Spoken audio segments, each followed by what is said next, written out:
Әліппе кімге ұнамай қалды? Осындай мазмұнда мәжіліс депутаты Бекболат Тілеухан білім және ғылым министрінің атына сауал жолдады. Жалпы орта мектептің қай оқулығының да оңып тұрғаны жоқ. Баласы мектепке баратын кез келген ата-ана бұл сөзімізді растайды деп сенеміз. Өйткені өзіміз де ата-анамыз. Қазіргі оқулықтағы тапсырмалар ақылға қонбайды, ешбір логикаға келмейді. Түсініксіз тапсырмалары тым көп және дәл сол тапсырмаларды мұғалім үйде орындауға бұйырады оқушыларға. Сонымен сізбен бізді оқытқан, тіпті біздің ата-аналарымыз оқыған, әліппені іздеп шырылдаған депутат сауалын тыңдайық. Биылғы жаңа оқу жылында мектеп табалдырығын аттаған 380 мың оқушы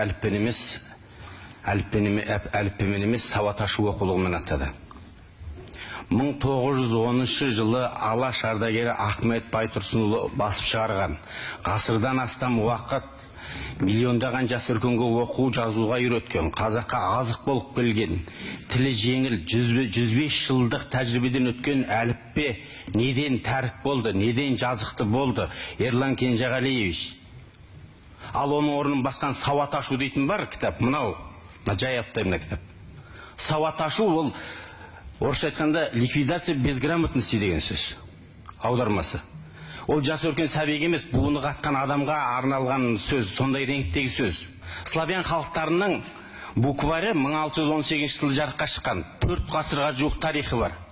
Заманға сай өзгертіліп отырады, толықтырылып отырады. Оның өзін кемінде 5 жыл тәжірибеден апробациядан өткізбей, кіргізбейді. Ал біз жасап тастап, сосын ойланамыз. Негізі ойланып барып жасау керек еді. Ешқандай сараптама, қоғамдық талқы болмастан жарқ ете қалды мына сауат ашуыңыз.